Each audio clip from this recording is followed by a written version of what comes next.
Hi all, എല്ലാവർക്കും നമസ്കാരം. നമ്മൾ ഇന്ന് ഒരു പ്രീവിയസ് ഇയർ ക്വസ്റ്റ്യൻ ആണ് ഡിസ്കസ് ചെയ്യാൻ പോകുന്നത്. ക്വസ്റ്റ്യൻ ഇതാണ്: what swaraj mean to different social groups in India.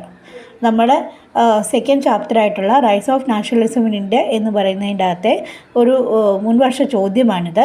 Swaraj എന്ന് പറയുന്നത് ഓരോ സോഷ്യൽ ഗ്രൂപ്പ്സും എങ്ങനെയാണ് കൺസിഡർ ചെയ്തത്, അതാണ് ചോദ്യം എന്ന് പറയുന്നത്. അപ്പം നമുക്ക് ആദ്യം തന്നെ പറയാം, എന്താണ് സ്വരാജ്. സ്വരാജ് എന്ന് പറയുന്നത് നമ്മുടെ മഹാത്മാഗാന്ധി അദ്ദേഹത്തിൻ്റെ സ്വാതന്ത്ര്യ സമര കാലഘട്ടത്തിൽ കൊണ്ടുവന്ന ഒരു ഐഡിയോളജിയാണ്. സ്വരാജിൻ്റെ ശരിക്കുള്ള അർത്ഥം എന്ന് പറഞ്ഞു കഴിഞ്ഞാൽ സെൽഫ് ഗവർണൻസ് അഥവാ ഇൻഡിപെൻഡൻസ് എന്നാണ്. സ്വാതന്ത്ര്യം നേടുക, അതാണ് സ്വരാജിൻ്റെ യഥാർത്ഥ അർത്ഥം എന്ന് പറയുന്നത്. എന്നാൽ പലതരത്തിലുള്ള ആൾക്കാർ ആ സ്വരാജിനെ അവരുടേതായിട്ടുള്ള പേഴ്സ്പെക്റ്റീവിലാണ് സ്വീകരിച്ചത്. ഒന്നാമത് ഫാമേഴ്സിനെ സംബന്ധിച്ചിടത്തോളം സ്വരാജ് എന്ന് പറയുന്നത് അവർ അത്രയും കാലം സഹിച്ചിരുന്ന ആ ഒരു ഒപ്രസീവ് ലാൻഡ് റവന്യൂ പോളിസിയിൽ നിന്നും പിന്നെ അതുപോലെ തന്നെ ലാൻഡ് ലോഡ്സിൻ്റെ എക്സ്പ്ലോയിറ്റേഷനിൽ നിന്നൊക്കെയുള്ളൊരു മോചനമായിരുന്നു. അതാണ് അവരെ സംബന്ധിച്ചിടത്തോളം സ്വരാജ് എന്ന് പറയുന്നത്. അവർക്ക് എക്കണോമിക് എംപവർമെൻറ്റ് വേണമെന്നുണ്ടായിരുന്നു, ഫെയർ ഡിസ്ട്രിബ്യൂഷൻ ഓഫ് ലാൻഡ് വേണം, പിന്നെ ഹെവി ടാക്സേഷൻ, അങ്ങനെയുള്ള എല്ലാ കാര്യങ്ങളിൽ നിന്നുള്ള ഒരു മോചനം, അതായിരുന്നു അവർക്ക് സ്വരാജ് എന്ന് പറയുന്നത്.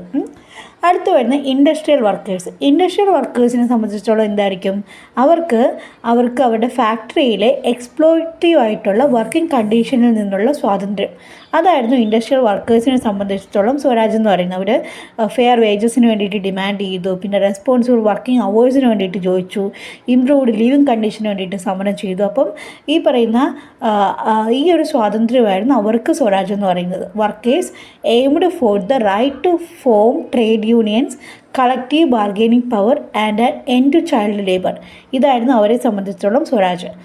അടുത്ത് വരുന്ന വിമൺ എന്ന് പറയുന്നത് എല്ലാ കാലത്തും പാട്രിയാർക്കിയുടെ ഒരു വിക്ടിമായിരുന്നു. അവർക്ക് എഡ്യൂക്കേഷനുള്ള റൈറ്റ് വേണം, എംപ്ലോയ്മെൻറ്റ് ഓപ്പർച്യൂണിറ്റി വേണം, പിന്നെ പാട്രിയാർക്കൽ സിസ്റ്റത്തിൽ നിന്നുള്ളൊരു മോചനം വേണം, ചൈൽഡ് മാരേജ്, ഡൗറി, പർദ സിസ്റ്റം, അങ്ങനെ എല്ലാ രീതിയിലുമുള്ള സോഷ്യൽ ആൻഡ് പൊളിറ്റിക്കൽ ഇക്വാലിറ്റിക്ക് വേണ്ടിയിട്ടാണ് വിമൻ സ്വരാജിന് വേണ്ടിയിട്ട് പോരാടിയത്.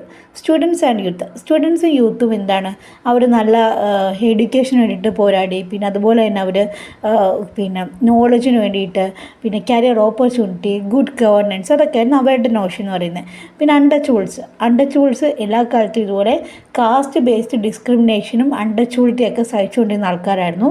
അവർ ഈക്വൽ റൈറ്റ്സ്, ഡിഗ്നിറ്റി, അതിന് വേണ്ടിയിട്ടായിരുന്നു അവർ പോരാടിയത്.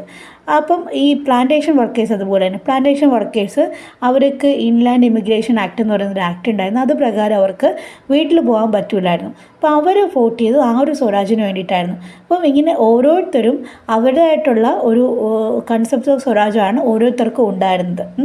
അപ്പം മഹാത്മാഗാന്ധി സ്വരാജ് എന്ന് പറയുന്ന ഐഡിയോളജി കൊണ്ടുവന്ന എന്തിനാണ്? അദ്ദേഹം കൊണ്ടുവന്നത് എല്ലാ ആൾക്കാർക്കും വേണ്ടിയിട്ടുള്ളതായിരുന്നു. പക്ഷേ എന്നാൽ ഓരോ ആൾക്കാരും ആ ഒരു സ്വരാജ് എന്ന് പറയുന്ന കൺസെപ്റ്റിനെ എടുത്തത് അവരുടെ ഒരു സ്വാതന്ത്ര്യത്തിന് വേണ്ടിയിട്ടായിരുന്നു. ഇപ്പം ട്രൈബൽസിൻ്റെ കാര്യം പറയാനാണെങ്കിൽ അവർക്ക് ഫോറസ്റ്റ് ലോ കൊണ്ട് ഭയങ്കരമായിട്ടുള്ള ബുദ്ധിമുട്ടുകൾ ഉണ്ടായിട്ടുണ്ട്. അവരെ സംബന്ധിച്ചിടത്തോളം കാടെന്ന് പറയുന്ന അവരുടെ ജീവശ്വാസമാണ്. അവർക്ക് കാട്ടിൽ കയറാൻ അനുമതി കൊടുത്തില്ല, കാട്ടിൽ പോയിട്ട് വിറക് വെറുക്കാൻ സമ്മതിച്ചില്ല. അപ്പോൾ അവരെ സംബന്ധിച്ചിടത്തോളം അവരുടെ ആ ഒരു ലൈവ്ലിഹുഡാണ് അവിടെ നഷ്ടപ്പെട്ടത്. അപ്പോൾ അവർ ഫോറസ്റ്റ് ലോയ്ക്ക് വേണ്ടിയിട്ട് എതിരായിട്ട് പോരാടിയതും പിന്നെ അതുപോലെ തന്നെ നോൺ കോപ്പറേഷൻ മൂവ്മെൻറ്റിൻ്റെ ഭാഗമായതും സിവിൽ ഡിസോബീഡിയൻസ് മൂവ്മെൻറ്റിൻ്റെ ഭാഗമായതും ഒക്കെ അവരുടെ ആ ഒരു സ്വാതന്ത്ര്യത്തിന് വേണ്ടിയിട്ടാണ്. അപ്പം ഇവരുടെ എല്ലാവരുടെയും കൂടെ ഉള്ളൊരു കളക്റ്റീവ് സ്ട്രഗിൾ കൂടി ചേർന്നിട്ടാണ് ഇന്ത്യൻ സൊസൈറ്റിയുടെ ഒരു ട്രാൻസ്ഫർമേഷൻ സംഭവിച്ചത്. അപ്പം നിങ്ങളുടെ ഈ ഒരു ചോദ്യം ചോദിച്ചു കഴിഞ്ഞാൽ നിങ്ങൾ എഴുതേണ്ടത് ആദ്യം എന്താണ് സ്വരാജ് എന്ന് എഴുതണം. പിന്നെ അത് കഴിഞ്ഞിട്ട് അത് ഓരോ ആൾക്കാർക്കും എന്താണ്, ഓരോ ആൾക്കാരെയും അതെങ്ങനെയാണ് സ്വാധീനിച്ചതെന്ന് എഴുതണം. ഇപ്പം പാവപ്പെട്ട ആൾക്കാരെ മാത്രമല്ല, റിച്ച് പെസൻസിനാണെങ്കിലും ഈ ഒരു പ്രശ്നം ഉണ്ടായിരുന്നു. അവർക്ക് ഈ പറയുന്ന അതിഭീകരമായിട്ടുള്ള പിന്നെ റവന്യൂ ബർഡൻ ഉണ്ടായിരുന്നു. അവർക്കൊരു എക്കണോമിക് റിലീഫായിരുന്നു അവർക്കുണ്ടായിരുന്നത്. ബിസിനസ് ക്ലാസ്സിനെ സംബന്ധിച്ചിടത്തോളം എന്താണ്, അവർക്കൊരു എക്കണോമിക് ഇൻഡിപെൻഡൻസിന് വേണ്ടിയിട്ടാണ് അവർ പോരാടിയത്. അപ്പോൾ അങ്ങനെ സമൂഹത്തിലെ നാനാ തുറകളിലുള്ള ആൾക്കാരും അവരുടേതായിട്ടുള്ള സ്വാതന്ത്ര്യത്തിന് വേണ്ടിയിട്ട് പോരാടിയിട്ടാണ് നമുക്ക് അവസാനം കോമൺ ആയിട്ടുള്ള സ്വാതന്ത്ര്യം കിട്ടുന്നത്.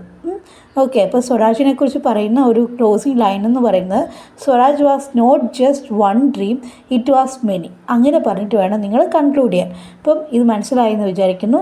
ഇനി അടുത്ത സെഷനിൽ നമുക്ക് വീണ്ടും ഒരു പ്രീവിയസ് ഇയർ ക്വസ്റ്റ്യനുമായിട്ട് വരാം. അതുവരെ നന്ദി.